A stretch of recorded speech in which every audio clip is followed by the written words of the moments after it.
warahmatullahi wabarakatuh dan selamat pagi. Marilah sejenak kita berdoa bersama-sama supaya apa yang kita pelajari eh, bisa bermanfaat utamanya kepada diri kalian anak-anakku masing-masing. Ya, silakan berdoa sesuai dengan agama dan kepercayaannya masing-masing. Doa dimulai. Ya, selesai. Hari ini anak-anakku akan menerima pembelajaran IPA pada pokok bahasan yang baru ya. Kalau pada pertemuan sebelumnya kita sudah mempelajari tentang besaran dan satuan, kemudian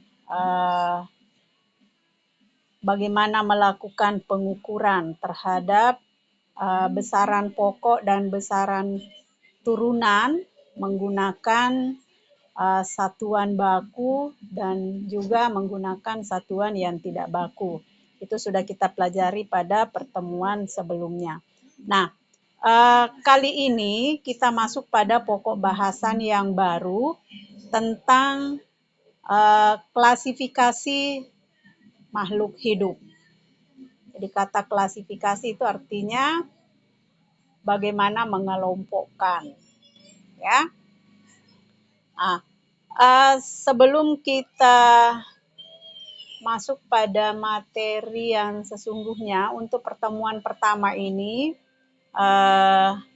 kita harus membahas tentang bagaimana ciri-ciri dari makhluk hidup, ya, yang membedakan makhluk hidup itu dengan yang bukan makhluk hidup.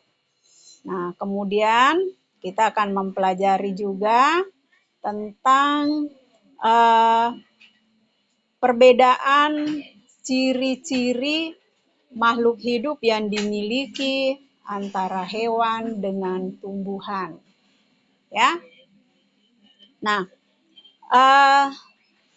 sebenarnya materi kita ini sudah ada saya share juga di Google Classroom. Jadi nanti setelah proses pembelajaran melalui virtual hari ini bisa kalian mempelajarinya kembali, ada di dalam Google Classroom, kapan saja bisa dibuka.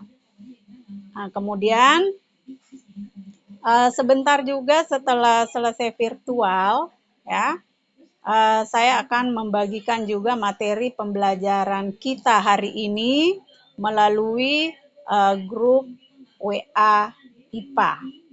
Jadi nanti saya akan share materi pembelajarannya juga di situ. Termasuk nanti tugas yang akan kita lakukan untuk hari ini yang berkaitan dengan materi tentang ciri-ciri makhluk hidup. Nah, sebelumnya saya ingin bertanya kepada anak-anakku dulu. Apakah masih bersedia untuk menerima pembelajaran hari ini setelah tadi mengikuti pembelajaran yang pertama? Nah, sekarang saya minta ikuti instruksi saya supaya kalian bisa refresh kembali setelah mengikuti pembelajaran pada jam pertama tadi ya. Nah, tolong didengarkan. Jadi posisi duduk diperbaiki dalam kondisi yang rileks, ya, dalam kondisi yang rileks. Nah, jadi jangan tegang. Nah, sekarang ikuti. Jadi ini kita lakukan sebanyak 10 kali, ya. Nah, jadi nanti aba-abanya saya akan pandu dan kalian mengikutinya. Nah, kita mulai. Tarik napas dalam-dalam ya. Jadi tarik napas dalam-dalam melalui hidung, bukan melalui mulut, melalui hidung. Nah, kemudian hembuskan napasnya. Ya. Dan saya tanya kepada anak-anakku bagaimana setelah melakukan latihan, ini namanya latihan STOP, latihan stop, ya.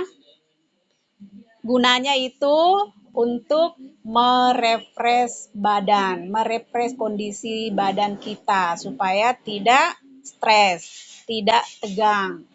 Ya, Andi Ratu bagaimana? Oke. Nah, selanjutnya karena kita akan masuk pada materi pembelajaran kita. Baiklah anak-anakku, jadi untuk proses pembelajaran IPA hari ini, ya, eh, kita akan masuk pada pokok bahasan baru tentang klasifikasi makhluk hidup. Nah, untuk pertemuan pertama pada pembelajaran hari ini, kita akan membahas tentang ciri-ciri dari makhluk hidup. Nah, barangkali pada pembelajaran sewaktu di SD, kalian sudah memperoleh materi tentang ciri-ciri makhluk hidup, ya kan? Ada yang bisa menyebutkan satu saja ciri-ciri makhluk hidup yang kalian masih ingat? Berkembang. Ada yang lain lagi?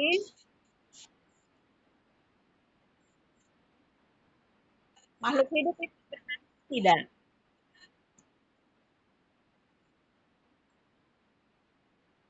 Makhluk hidup bernapas tidak. Apalagi yang masih kalian ingat? Butuh makan atau tidak? Juga harus makan, harus minum. Nah, jadi itu yang pernah kalian dapatkan di SD ya. Nah, untuk hari ini kita akan mempelajari secara terperinci ciri-ciri dari makhluk hidup tersebut. Ya, apa bedanya antara makhluk hidup dengan benda mati atau benda yang bukan makhluk hidup.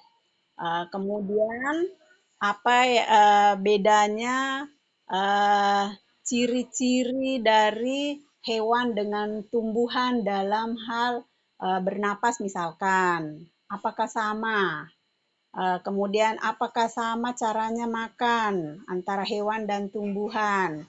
Nah, ini semualah yang akan kita pelajari untuk hari ini. Nah, selanjutnya untuk uh, penilaian nanti, ya, penilaian dalam proses pembelajaran kita hari ini.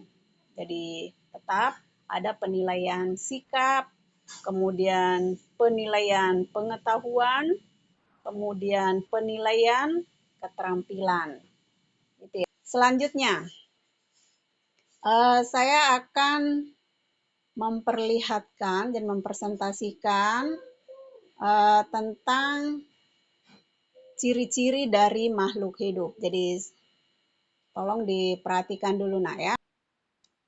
Jadi kita akan membahas tentang bagaimana ciri-ciri dari makhluk hidup. Selanjutnya, nah ini coba perhatikan, pernahkah kalian memperhatikan bagaimana karakteristik atau ciri-ciri benda yang ada di sekitar kalian? Kira-kira ada tidak perbedaan antara batu, air, tanah dengan manusia, hewan, dan tumbuhan dari segi karakteristik atau ciri-ciri yang dia eh, miliki? Ada perbedaan antara batu dengan manusia, batu dengan hewan, air dengan tumbuhan, tanah dengan hewan, tanah dengan manusia itu sudah ada perbedaan, ya kan?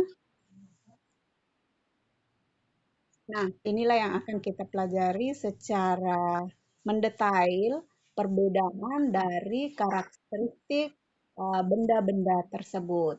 Dan makhluk hidup ini bisa diperhatikan bagaimana ciri-ciri dari makhluk hidup. Nah, silakan dilihat. Nah, jadi bernafas, membutuhkan makan dan minum, bisa bergerak, tumbuh dan berkembang, kemudian berkembang biak, ya dia memiliki keturunan ya. Kemudian bisa menyesuaikan diri, adaptasi dengan lingkungannya, kan zat sisa. Zat sisa itu berupa keringat, air kencing, urin. Nah, itu ya. Oke. Nah, selanjutnya nanti untuk dijelasnya perbedaan dari ciri-ciri makhluk hidup, mulai dari bernapas sampai eh, memerlukan makanan dan minuman, kemudian bergeraknya manusia, bergeraknya hewan dan tumbuhan.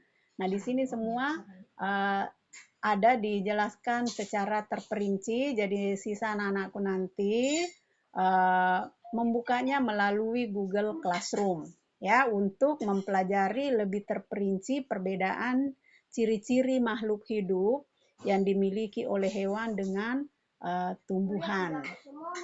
Nah, kesimpulan ya.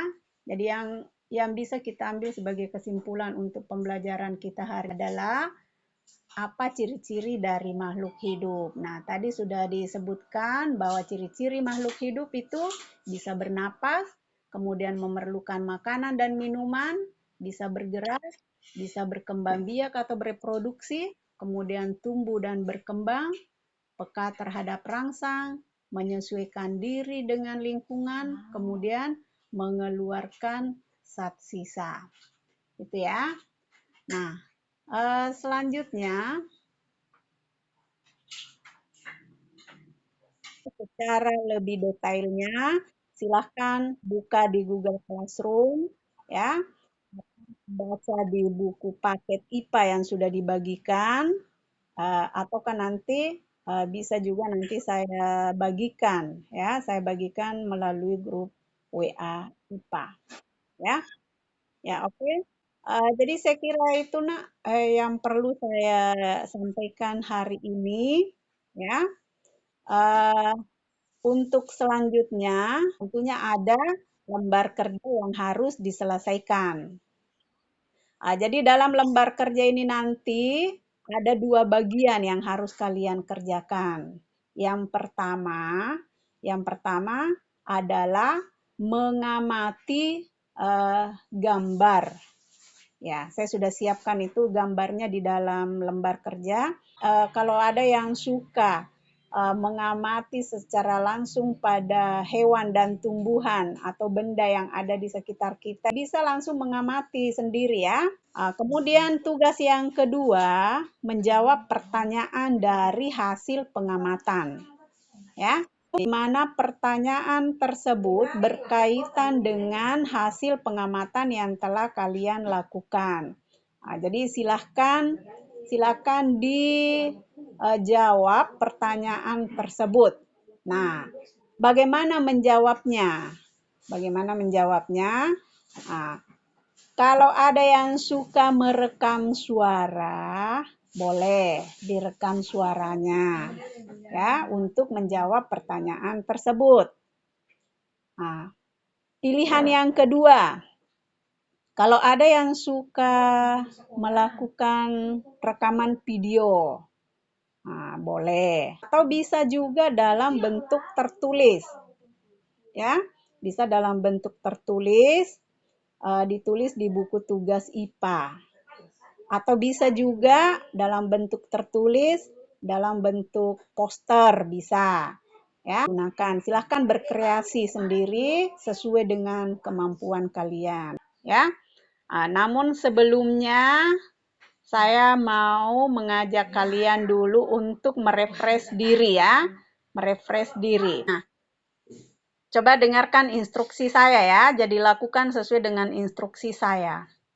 Posisi badan tolong ditegakkan. Nah, tarik napas panjang sampai maksimal. Pelan-pelan dihembuskan napasnya kembali.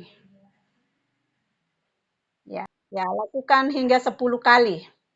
Nah, kira-kira bagaimana perasaan kalian setelah melakukan tarik nafas dan dihembuskan? Segar kembali ya. Iya. Selanjutnya, sebelum kita akhiri pembelajaran kita hari ini, saya ucapkan terima kasih banyak atas partisipasi kalian dan salam saya kepada kedua orang tua kalian, ya, dan ucapan terima kasih saya yang tak terhingga kepada kedua orang tua kalian. Nah, sebelum kita mengakhiri, marilah sejenak kita berdoa bersama-sama supaya apa yang kita pelajari bisa bermanfaat utamanya kepada diri kalian anak-anakku masing-masing. Ya, silakan berdoa sesuai dengan agama dan kepercayaannya masing-masing. Doa dimulai. Ya, selesai. Oke, terima kasih. Assalamualaikum warahmatullahi wabarakatuh dan selamat pagi.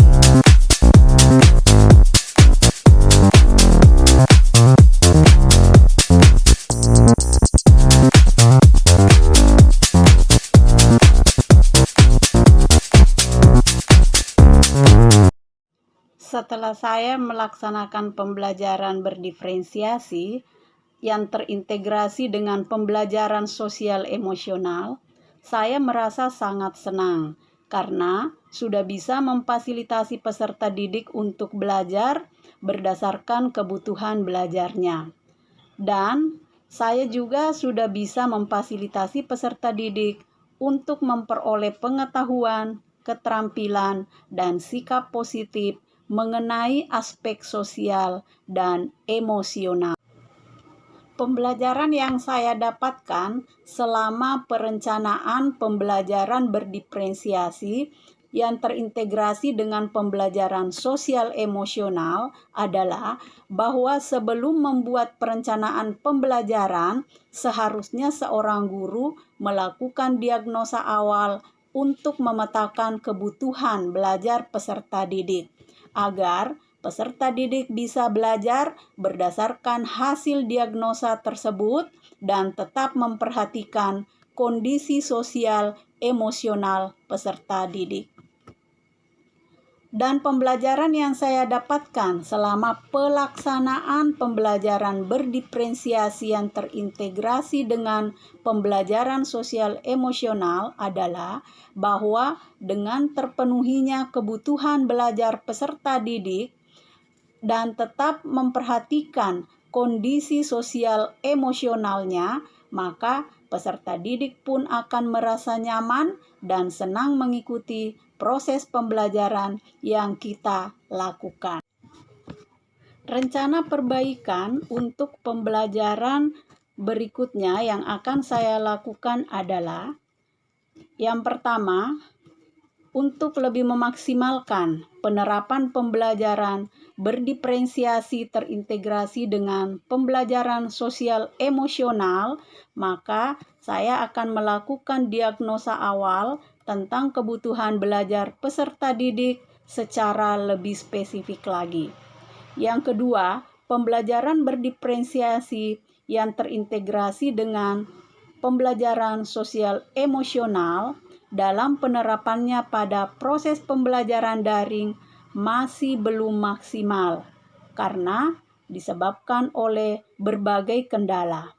Untuk itu, saya akan memaksimalkan pada saat pembelajaran tatap muka.